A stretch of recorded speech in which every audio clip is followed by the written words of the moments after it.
Hi, this is Keena Kim with PivotalDiscovery.com, and today we're here with Peggy Wechsler, who's the Program Director for ILTA. We're at this fantastic conference at the Gaylord National in Washington, D.C., and Peggy's going to share a little history on ILTA, how she got involved.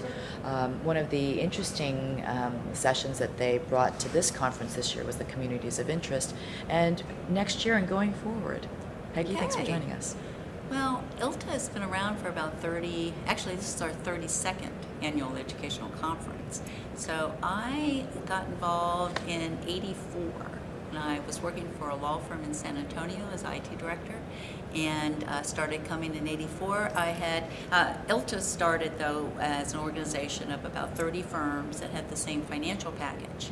And they met one year, and they started talking about the program. They met with the vendor. The vendor was very much involved in this meeting. They outlined issues. They wanted to talk with the vendor about the direction of the product. So this group of 30 law firms that got together originally, it was so successful, they opened it up to all law firms that had Wang equipment, and the financial package that they had ran on a Wang mini computer. So they opened it up to Wang, firms that had Wang, and law departments that had Wang mini computers. And we actually became the VS, which was a model of Wang, legal users group, independent of Wang. And all along we've been vendor independent.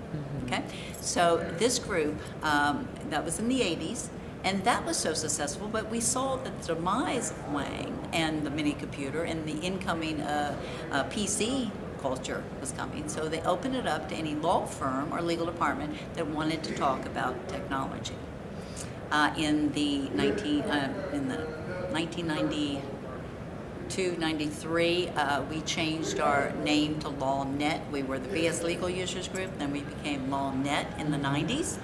And really, it was just an organization of peers that wanted to talk about how technology affects the legal environment. And vendors have been involved all along during this process.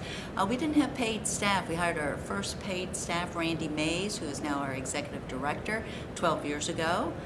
She was the first one. I was the second. This is my 10th year anniversary. Congratulations. So I've been, before that, again, I worked for a law firm for 18 years who was very active in LawNet at the time.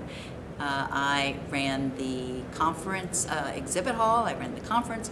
Was on the board. I started the Thompson Elite group, the Microsoft group. So I was real involved and had a great opportunity to go to work for ILTA, doing everything I used to do as a volunteer, but then doing it full time. Right. So I'm honored to be able to do that now for ILTA. We've grown quite a bit. We changed from LawNet in the 90s. In 2004, I believe, we changed and became the International Legal Technology Association.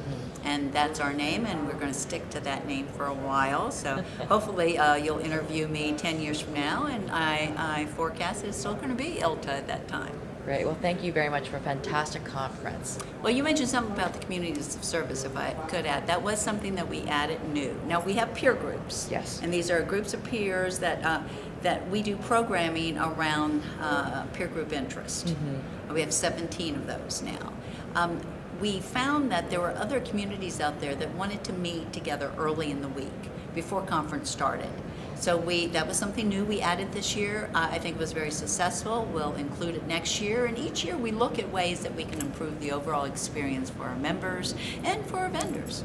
Great, and that's what makes your conference so successful. Thank you for joining us today. Thank you.